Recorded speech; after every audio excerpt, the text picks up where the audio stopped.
I'm bored. Let's watch Eric July. All right, so the truth is it's been like a minute since we had the chance to watch an Eric July video. He hasn't really uploaded much recently, but this popped up today and I'm like, okay, this is funny. This is one of his Beyond the Narrative videos where he tries to set the record straight about misconceptions over things that he's done in the past.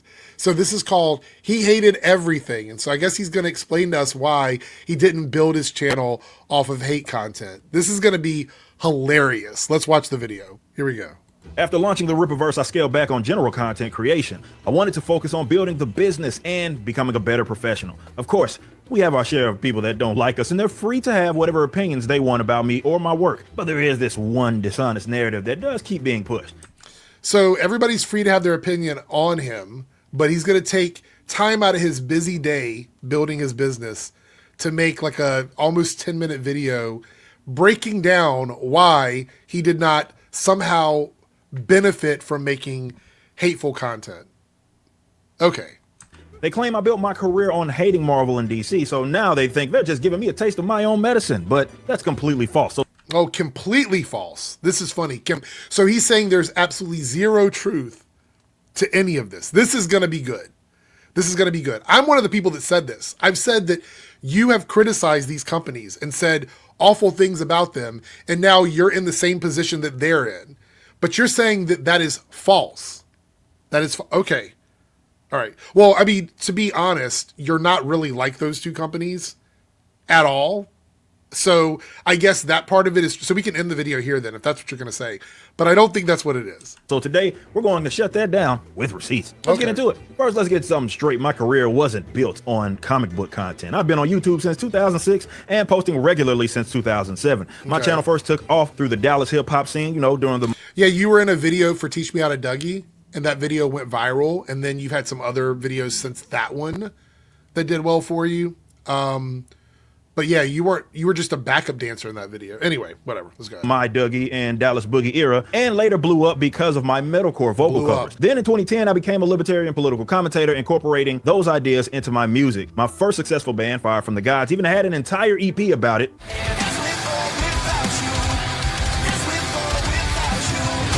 And by 2015, my current... Oh, look, he's got a picture of an arrow to the... So this is interesting to me. Is he trying to say that, look, I'm wearing Walmart superhero merch, stuff that you can get from Target and Walmart, on like, you know, if you go to Target and Walmart, you'll see those bins with like 2 for $7 t-shirts or whatever.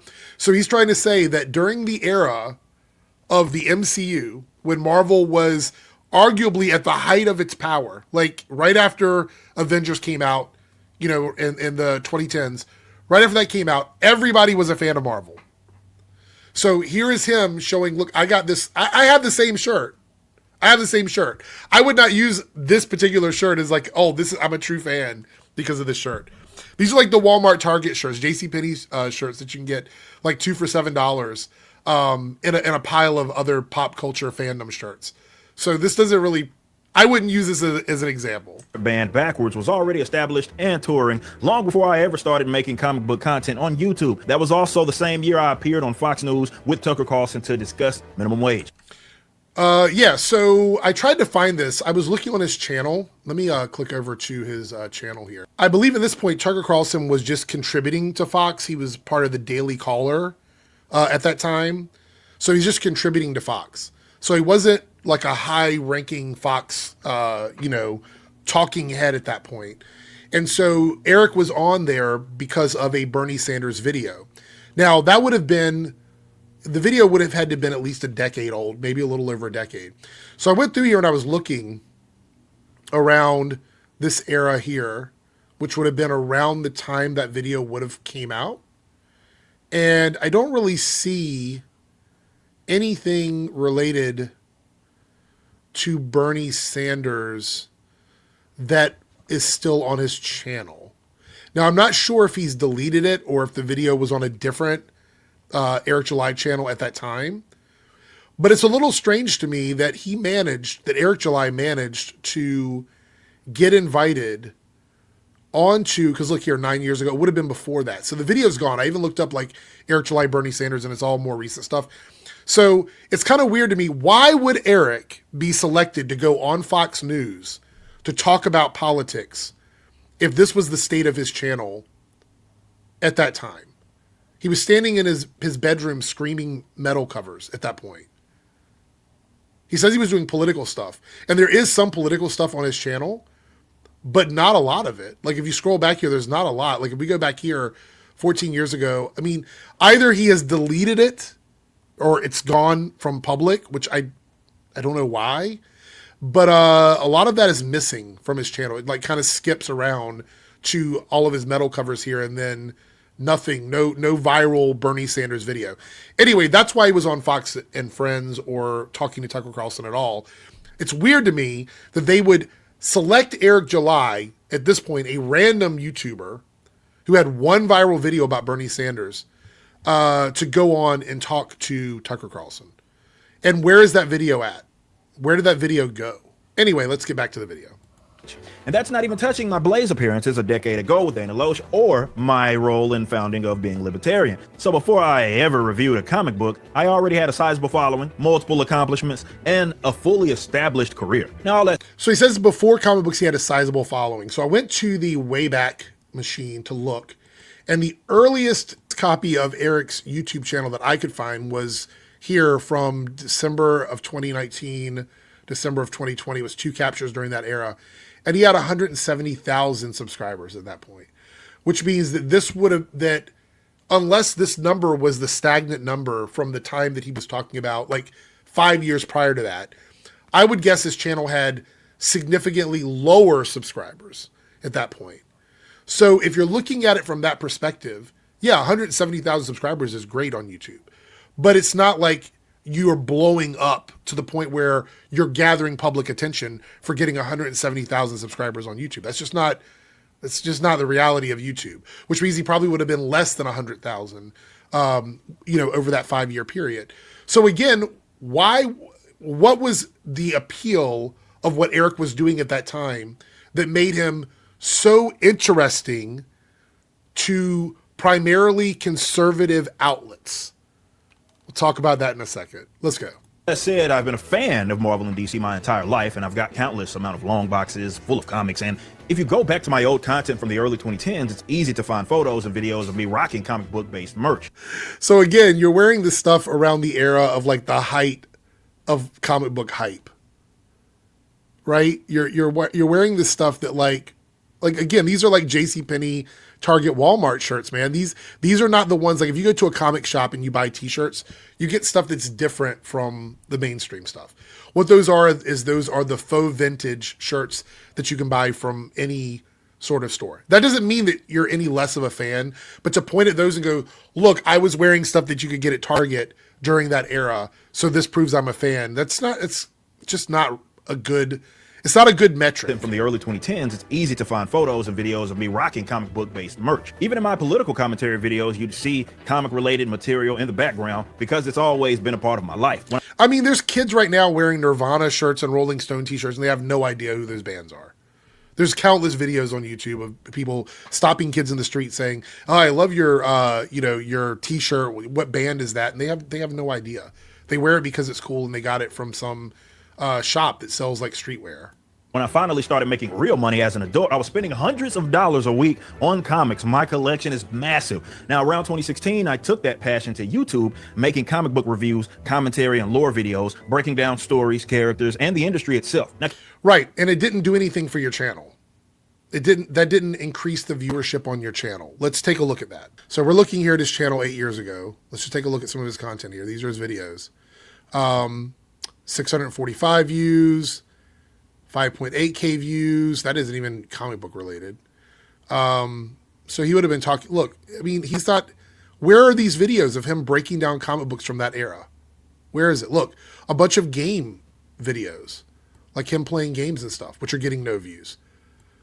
Where are these videos at, Eric? From you saying 2016. So I would even go back to, let's go 9 years ago, right? There's nothing there.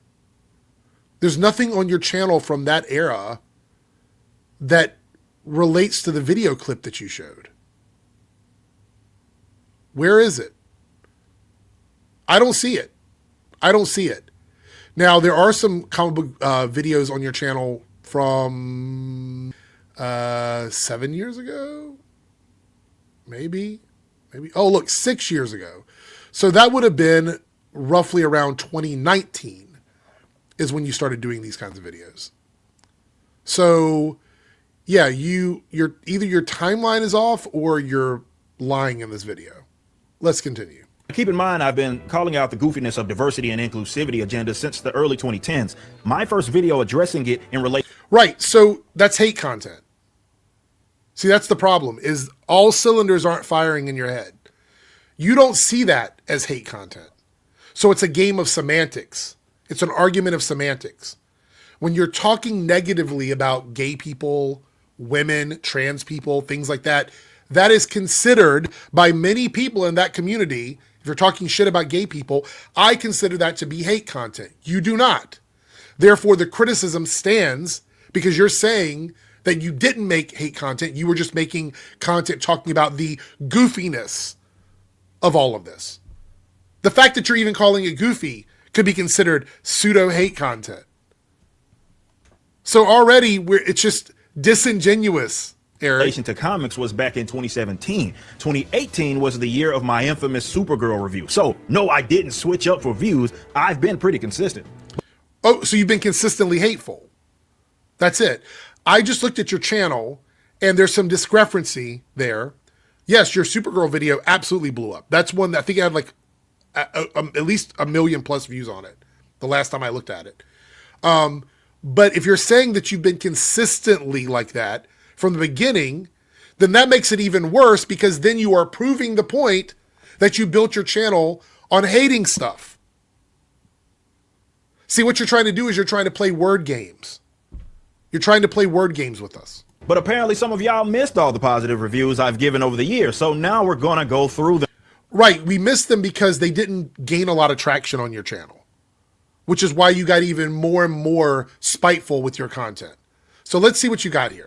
All with receipts. In January of 2018, I positively reviewed the first episode of Black Lightning. So I finally got around to watching the first episode of the CW's depiction.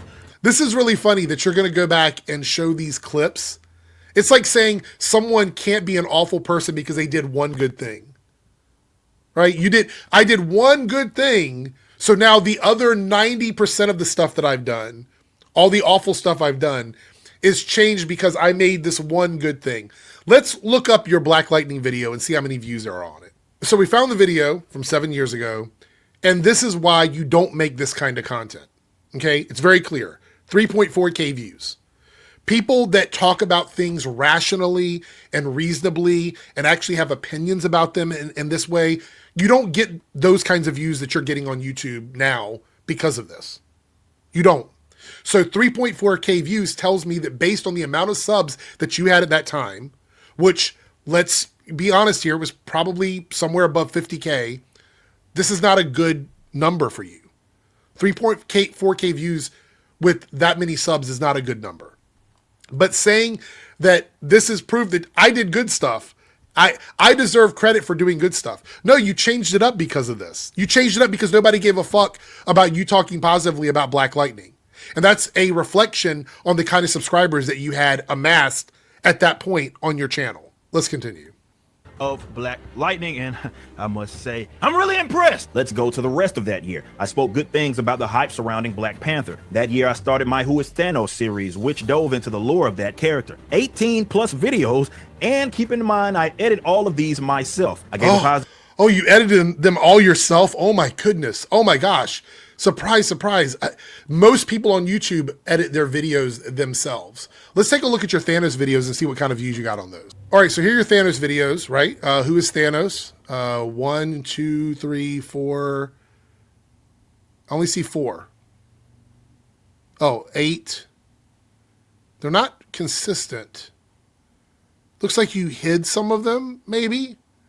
Either way, let's look at the views. 5K views, 2.4K views, 2K views, 1.6K views, 2.4K views, 1K views, 1.3K views, 1.2K views.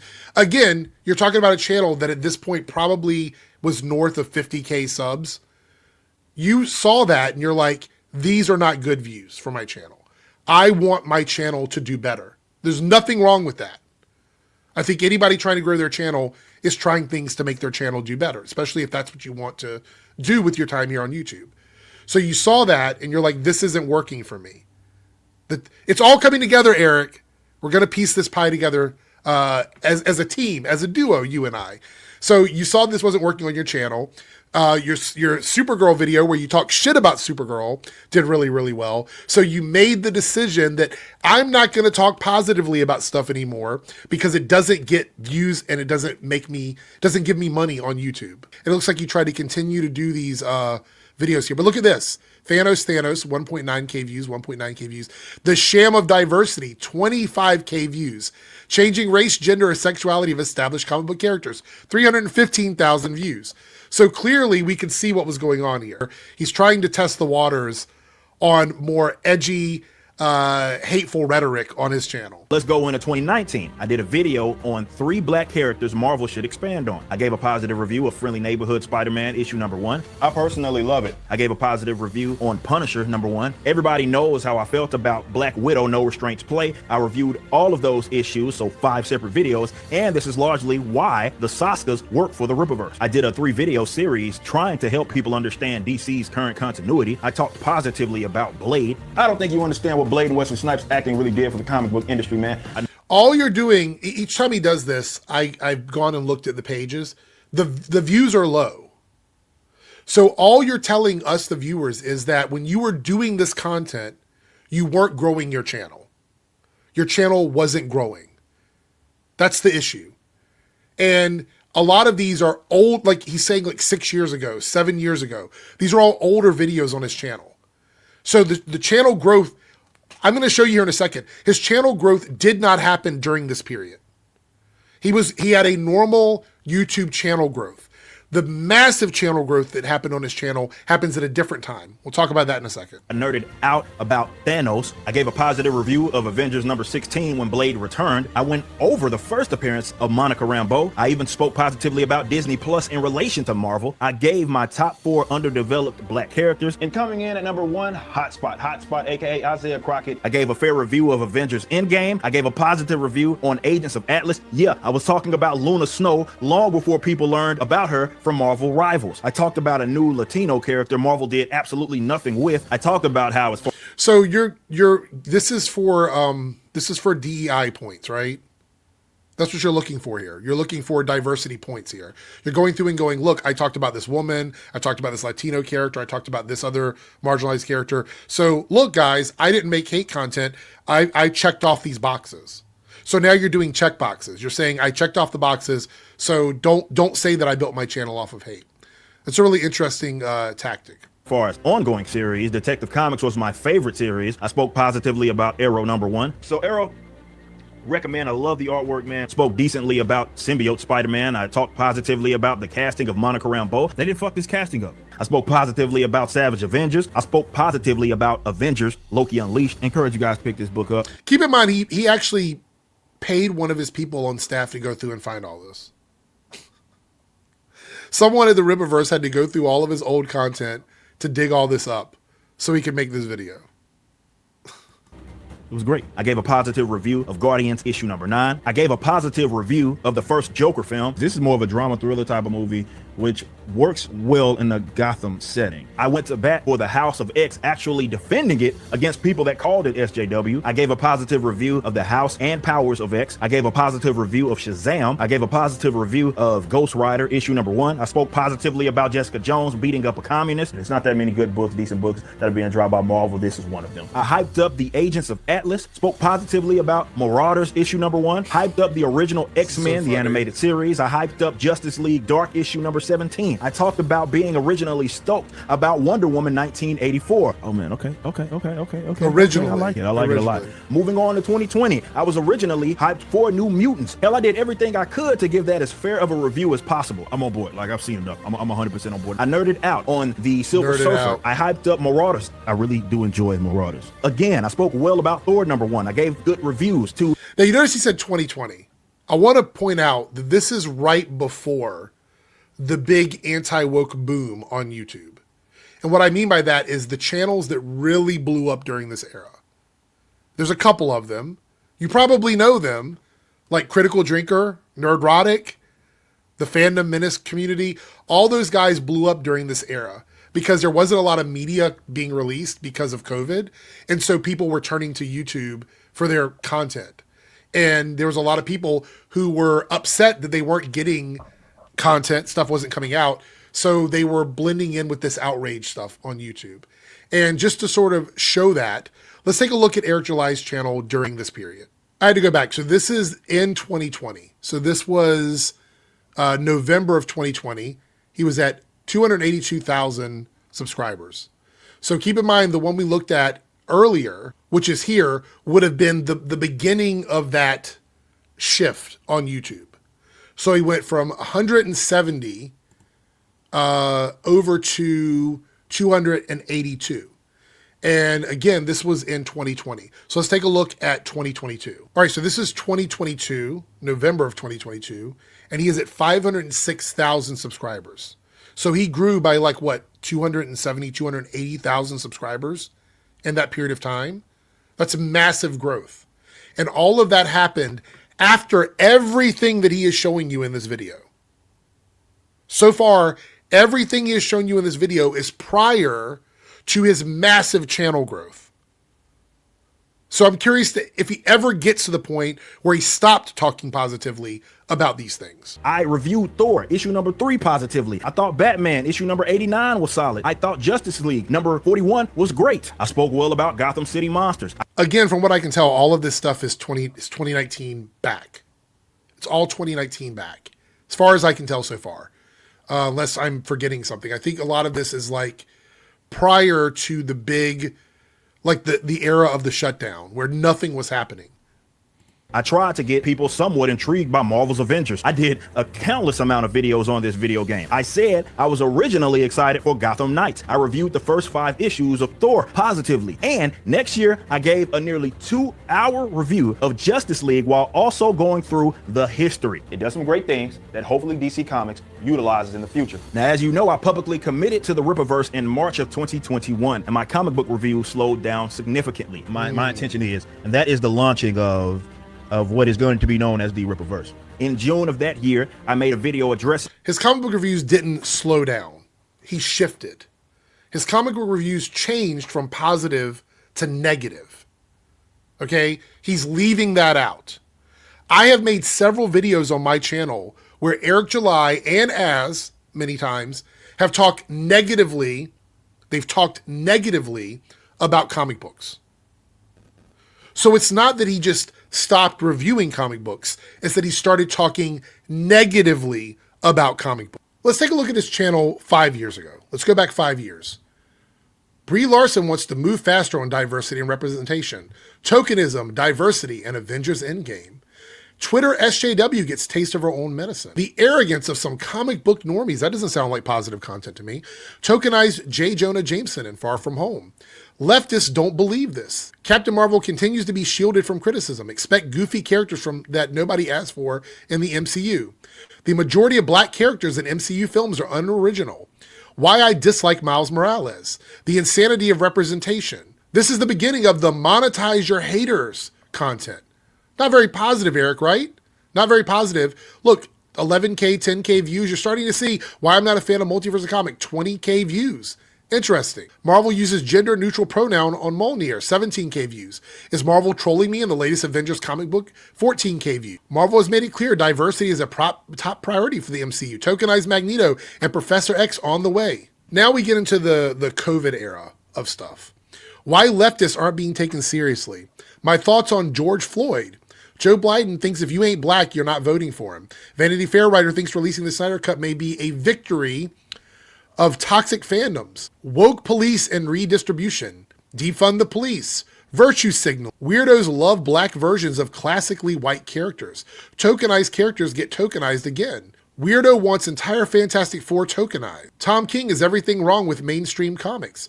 So this idea that you weren't making negative videos, that you just stopped making content altogether, that's a false narrative. That's a false narrative. You were still making negative videos about comic books. But you're not going to show any of that in this video, because what you're trying to convince people to watch this video of is that you are a victim of people saying that you were making hate content. And that's what helped build your channel. You're saying that you were a victim of that. This is all just wordplay and lies. Why I stopped doing reviews. I have to reiterate for guys that don't really know, like, I'm not enthusiastic at all about this stuff. And in August, I explicitly stated that I'm dedicating a lot of time to creating the Rippaverse. But right now, I am like in a creative space that I got to dedicate all of my time. It's not enough time in a day. You skipped a lot of shit there. You skipped a lot of shit. You didn't even show, like, yes, even though I was making these unsuccessful positive videos about Marvel, all of my hate Marvel videos were getting 3, 4, 5 times the amount of views as the positive videos that I was making. And so therefore it was more beneficial for me as a content creator to make negative content. You left that out of the video. You know what I'm saying? But I got to dedicate it all that I do have for my own creation, because at the end of the day, that's what it's about. That year, I officially canceled my pull list, and the last movie I saw, I believe, was Black Widow. Of course, we'd speak about some things touch and go on For Canon's Sake, my daily show. No, it was not speaking about touch and go shit. I have made video after video of you shitting all over Marvel and DC with Az. You do it every time you guys are on your podcast. But I was transparent that I was done with reviews. I'm a lifelong comic book fan. I never stopped loving the medium, and I've spent hundreds of thousands of dollars on comics over the years. So unless you have a mountain of positive reviews about what I've been doing, no, you're not doing what I did with Marvel and DC. Yes, I criticized comics when you had writers beating you over the head or leading with... That is exactly the kind of content that people are saying you built your channel on. The numbers don't lie, Eric. Your channel had a normal growth of a channel that was getting a few views here and there over the years. Then, when you started doing all of this negative content, when it became more primary on your channel than your comic book reviews, you more than doubled your subscribers. You more than doubled them. That wasn't because of the Rippaverse. You tapped out 2 years ago at around 518,000 subscribers. In that time, since the Rippaverse was introduced, you have dropped down to, the last time I checked, 496,000 subscribers. So you have lost over 20,000 subscribers since you stopped doing this kind of content, since you stopped shitting on stuff regularly. You got rid of monetize your haters. You stopped trashing stuff. You're just doing the podcast with Az and using clips from that. You try to do a little come up here with some of your other videos where you attack diversity and shit like that. That's not really working for you either. You have been bleeding channel subscribers since you started the Rippaverse. The Rippaverse is simply a merch that you're facilitating to the viewers of your channel. There is a correlation there. Your numbers in the Rippaverse go down, your channel subscribers go down. I don't know who's doing your numbers, but from the outside in, that looks like there might be something there. Why is it that the Rippaverse sales are slowly going down? Why am I not selling as much as I was before? Could it be because I'm losing and bleeding subscribers on my channel? Because I, as a creator, did not understand that the stuff that I was making and selling out of my warehouse is simply merch for my viewers? Did I not get that? Did I not understand that? With these social agendas, or they had a character acting out of character, but at the same time, I was giving positive reviews to various books, movies, and even video games. If you don't like me or the Rippaverse, that's fine. You're entitled to your opinion, as I always say. But don't pretend what you're doing is the same thing that I did. You can't really do that unless you're being dishonest. I love that. Like, he is assuming things about people that have criticized him. But when people assume things about him, there's something wrong with that. It's all very, very strange. Okay, I want to end with this. Eric is in a position where he was accepted into a community of creators with the Fandom Menace who blew up during COVID. They all sort of blew up making similar content. Eric decided that he didn't want to continue participating in that, and he decided to make his own comic book thing. And the first comic that came out, massive success for what he was doing. Massive success, right? Isom 1 did far more than I guess what almost everybody expected it to do. And nothing has been able to achieve that success. None of the other number ones, none of the other things he's done has achieved the success of the first Isom comic book. And so he's been chasing that for a while. But from an outsider perspective, somebody who just isn't inspired by any of the stuff that's coming out of the Rippaverse, looking at it, there'll never be anything in the Rippaverse that I'll see where I'll be like, I got to go have that comic book. It's never going to happen. But it seems like he has lost the plot, that this stuff is just merch for the people who are subscribed to his channel. And unless something big changes, it's a lesson that he's going to have to learn. He's doing all of these little things like being able to have customers pay over time for comic books, bundle things up and then ship them all out together. He's doing everything he can as a business owner, which he should, because he's trying to save his business. He's doing everything that he can as a business owner to try and stay afloat through all of this. You're putting out too much stuff. You've got people gassing you up, telling you that this is good, when in reality, it's sinking your business. And the reason why we can all tell is you're making videos like this, Eric. Over the last month or so, you've been making these videos that seem like you're starting to get extra annoyed with the criticism from people who don't like you or your business. And that shows us that there is something there. Something is bothering you that isn't our criticism. It's not what we're saying. It's something that you know. Something is going on behind the scenes that you know, and you are trying to build up some sort of protection from all of this by painting a narrative. I don't know what it is, but something is definitely going on. Either way, going back to the whole thing with like him being involved with Tucker Carlson and Fox News and all of that, Fandom Menace, without having a lot of content out there for them to latch onto, just like one viral video. I believe that that is because they need validation for their attacks on marginalized communities. They need validation. They need affirmation.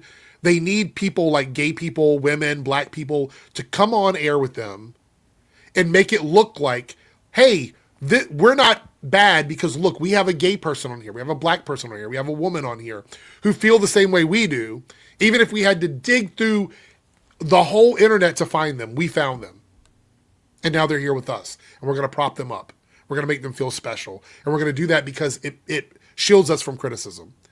And the reason why I'm bringing that up is because that's what this video is. That's what you're doing.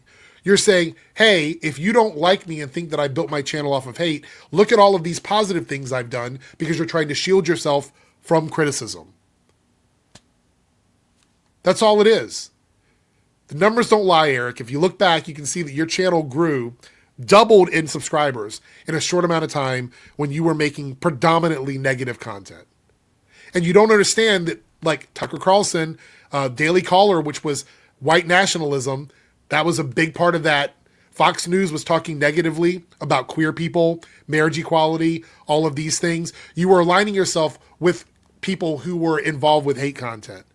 So it's very understandable that people would see that as the beginning of you making hate content or being involved with hate content to build your channel up. It's all there. Numbers don't lie. So this video is like softcore propaganda, is what it is. This is softcore Eric July propaganda. So look over here, don't look over there kind of shit.